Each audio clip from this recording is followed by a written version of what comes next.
गुरबचन सिंह की कहानी कहने से पहले एक बात आपसे करते हैं। अगर आप उन लोगों में से हैं जिन्हें ओपेरा की जानकारी है और जो पुराने थिएटर के बारे में जानकारी जुटाना पसंद करते हैं, तो आप स्पीयर करियर शब्द से अच्छी तरह से वाकिफ होंगे। अगर हिंदी में कहे तो स्पीयर करियर का मतलब होता है भाला वाहक, मतलब वो शख्स जो कोई झंडा या भाला लेकर चलता है। हिंदी फिल्म इंडस्ट्री में भी स्पीयर करियर शब्द का इस्तेमाल होता है। इस शब्द का इस्तेमाल उन कलाकारों के लिए होता है जो फिल्मों में छोटी छोटी भूमिकाएं करते हैं। इन कलाकारों के हिस्से में एक दो डायलॉग्स ही आते हैं। ऐसी ही भूमिकाओं को अगर कोई कलाकार ढंग से निभा जाए तो उसके लिए आगे फिल्मों में आगे रास्ते खुल जाते हैं। गुरदासपुर में हुआ था गुरबचन सिंह का जन्म। गुरबचन सिंह का जन्म पंजाब के गुरदासपुर में हुआ था। यह वही गुरदासपुर है जहां देवानंद जैसे महान अभिनेता और राज खोसला जैसे धाकड़ फिल्मकार पैदा हुए थे। लिहाजा बचपन से ही फिल्में इन्हें बेहद ज्यादा पसंद थी। फिल्मों के अलावा बचपन से ही इन्हें पहलवानी का बेहद शौक था। दारा सिंह और रंधवा सिंह उस दौर के दो ऐसे पहलवान थे जो न केवल पंजाब बल्कि पूरे भारत की शान थे। गुरबचन सिंह भी पहलवानी में इन्हें अपना आदर्श मानते थे। 70 के दशक में ही एक दफा इन्हें इंदौर में महान पहलवान रंधवा सिंह से मुकाबला करने का मौका मिला। इन्होंने उस दौर के एक और नामी पहलवान सौदागर सिंह के साथ भी कुश्ती लड़ी थी। साथ ही टाइगर जीत सिंह नाम के एक पहलवान संग इनकी कुश्ती भी काफी चर्चाओं में रही थी। वो इसलिए क्योंकि टाइगर जीत सिंह उन दिनों WWE में कुश्ती लड़ा करते थे। धर्मेंद्र से की गई थी गुरबचन सिंह की सिफारिश। गुरबचन सिंह के पिता तहसीलदार थे। धर्मेंद्र के भाई अजीत देओल इनके पिता के अच्छे दोस्त थे। साथ ही देवानंद के परिवार से और राज खोसला के परिवार से भी इनके पारिवारिक की जान पहचान थी। इनके पिता को जब मालूम चला कि उनका बेटा फिल्मों में काम करना चाहता है, तो उन्होंने अजीत देओल के जरिए इन्हें एक चिट्ठी लेकर धर्मेंद्र के पास भेजा। शुरुआत में काफी ज्यादा हिचकिचा रहे थे, लेकिन पिता के हौसला देने पर ये उस चिट्ठी संग धर्मेंद्र से जाकर मिले। धर्मेंद्र इनसे मिले और इन्होंने भी इन्हें काफी इनकरेज किया। धर्मेंद्र ने इनसे कहा, देखो तुम अभी नए हो तो एकदम से तो तुम्हें फिल्मों में काम मिलने से रहा, लेकिन जैसी तुम्हारी पर्सनालिटी है उस हिसाब से तुम फिल्मों में स्टंट सीन के लिए हीरो के बॉडी डबल आराम से बन सकते हो। शुरू में यही कर लो, बाद में एक्टिंग का भी देखेंगे। धर्मेंद्र की बात इन्होंने मान ली। धर्मेंद्र उन दिनों पंजाब से आने वाले कलाकारों की मदद के लिए हमेशा तैयार रहते थे। उन्होंने गुरबचन को मुंबई में अपने साथ अपने घर में रख लिया। कुछ दिनों बाद धर्मेंद्र की एक फिल्म में उनको बॉडी डबल बने। इस फिल्म में मिला था गुरबचन सिंह का पहला मौका। गुरबचन को एक्टिंग करने का पहला मौका मिला सन 1973 में आई फिल्म कच्चे धागे में। उस फिल्म में एक डकैत के छोटे से रोल में नजर आए थे। यह रोल इतना छोटा था कि किसी ने गुरबचन को नोटिस तक नहीं किया। उसके बाद कुछ और फिल्मों में गुरबचन ऐसे ही एक दो सीन वाले रोल करते रहे। साथ ही धर्मेंद्र और मनोज कुमार के बॉडी डबल के तौर पर भी ये काम करते रहे।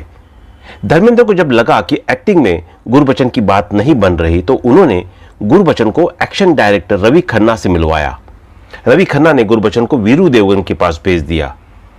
जब गुरबचन सिंह को मिला वीरू देवगन का साथ, उन दिनों वीरू देवगन पहली दफा फिल्म रोटी कपड़ा और मकान में इंडिपेंडेंट एक्शन डायरेक्टर के तौर पर काम करने वाले थे। उन्हें एक असिस्टेंट की जरूरत थी। गुरबचन को उन्होंने अपना असिस्टेंट बना लिया। इन दोनों की जोड़ी जम गई और अगले कुछ सालों तक गुरबचन सिंह वीरू देवगन के साथ काम करते रहे। वीरू देवगन गुरबचन के टैलेंट को बखूबी इस्तेमाल कर रहे थे। उन्होंने गुरबचन से कई फिल्मों में हीरो के बॉडी डबल का काम लिया। गुरबचन भी पूरी मेहनत के साथ वीरू देवगन का दिया हर काम कर रहे थे, लेकिन गुरबचन के दिल में भी अभी भी पर्दे पर आने की चाहत बनी हुई थी। इस फिल्म से मिली हुई थी पहचान। एक दिन गुरबचन ने एक्टिंग करने की अपनी ख्वाहिश वीरू देवगन को बताई। वीरू देवगन ने भी गुरबचन को फिल्मों में फाइट सीन्स में छोटे छोटे रोल्स में काम करना शुरू कर दिया, लेकिन ये सभी रोल्स ऐसे थे जो एक ही पल में खत्म हो जाते थे। लेकिन फिर साल 1977 में आई फिल्म इनकार। वीरू देवगन ने गुरबचन को इसी फिल्म में फाइट सीन्स के लिए ले लिया, और शायद इस दफा भी गुरबचन ऐसे ही रह जाते अगर इस फिल्म में मुंगड़ा गीत नहीं आता। शराब से तर और जिम वेस्ट पहने हुए गुरबचन को इस दफा दर्शकों ने नोटिस किया। लगभग हर एक्शन फिल्म में आए नजर। मुंगड़ा गीत के तुरंत बाद ही अमजद खान के साथ इनका एक फाइट सीन था। इस फाइट सीन में पहली दफा हिंदी फिल्म में किसी विलन को फ्लाइंग किक मारते हुए देखा गया था। इसके बाद तो गुरबचन सिंह को ठीक ठाक रोल्स मिलने शुरू हो गए। अमिताभ बच्चन की सुपरहिट फिल्म नटवरलाल में भी इनका बिग बी के साथ एक अच्छा खासा लंबा फाइट सीन है। इस सीन में भी गुरबचन को दर्शकों ने काफी सराहा। अब आलम यह हो चुका था कि उस दौर में बनने वाली लगभग हर एक्शन फिल्म में गुरबचन सिंह हीरो के साथ पंगे लेते हुए नजर आने लगे थे। दिलीप कुमार के बॉडी डबल भी बने। गुरबचन ने हिंदी फिल्मों में नेगेटिव रोल्स ही किए।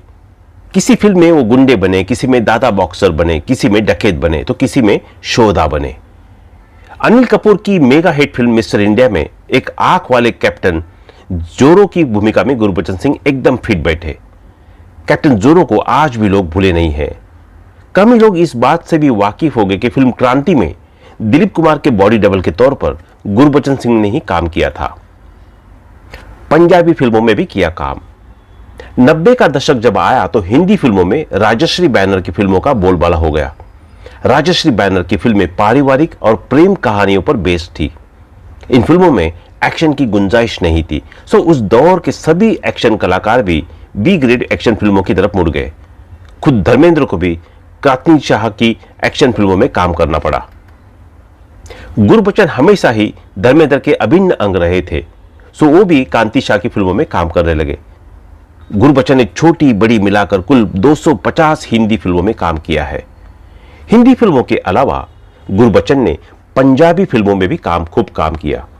पंजाबी फिल्मों में तो ये आज भी एक्टिव है। ऐसी है गुरबचन सिंह की निजी जिंदगी। गुरबचन सिंह की निजी जिंदगी के बारे में बात करें तो इनकी पत्नी का नाम गुरिंदर कौर है। इनके 3 बच्चे हैं, 2 बेटे और 1 बेटी। इनका बड़ा बेटा टाइम्स ऑफ इंडिया में मैनेजर है और इनकी बेटी सोनिया नाहर कॉस्मोस माया नाम की कंपनी में मार्केटिंग मैनेजर है। ये कंपनी दीपा मेहता और उनके पति चलाते हैं। इनका छोटे बेटे विक्रम के बारे में अभी कोई जानकारी उपलब्धि नहीं हो पाई है। दारा सिंह ने कही थी ये बात। धर्मेंद्र और गुरबचन एक दूसरे के कितने खास थे, इस बात का अंदाजा आप ऐसे लगा सकते हैं कि 2013 में रिलीज हुई यमला पगला दीवाना 2 में भी गुरबचन सिंह ने काम किया था। गुरबचन सिंह और दारा सिंह से जुड़ा एक किस्सा कुछ यूं है कि अपने संघर्ष के दिनों में जब गुरबचन सिंह दारा सिंह के पास काम दिलाने में मदद करने की गुहार लेकर गए तो दारा सिंह ने इन्हें कहा कि फिल्म लाइन बेहद मुश्किल है, बेहतर होगा कि तुम रेसलिंग पर फोकस करो और प्रो रेसलिंग में नाम कमाओ। लेकिन गुरबचन फिल्मों में ही काम करना चाहते थे। उस वक्त गुरबचन को यह भी लगता था कि शायद वो रेसलिंग में ज्यादा पैसे नहीं कमा पाएंगे। गुरबचन 3 दशकों तक फिल्म इंडस्ट्री में साइड विलन के तौर पर काम करते रहे। कहना चाहिए कि फिल्मों में हीरो को महानायक बनाने में सबसे अहम भूमिका एक स्टंट डबल की होती है। गुरबचन ने जाने कितने ही हीरो के लिए स्टंट किए। वो हीरो तो सुपरस्टार बन गए, लेकिन गुरबचन को बहुत ज्यादा नाम कभी नहीं मिल पाया। भले ही गुरबचन का चेहरा उनकी पहचान बन गया हो, मगर यह भी सच है कि गुरबचन को हिंदी फिल्मों में वो मुकाम कभी नहीं मिल सका जिसका ख्वाब लेकर वो आए थे। तो दोस्तों, अभी के लिए बस इतना ही। मिलते हैं अगले वीडियो में। तब तक आप अपना ध्यान रखिए। Bye bye.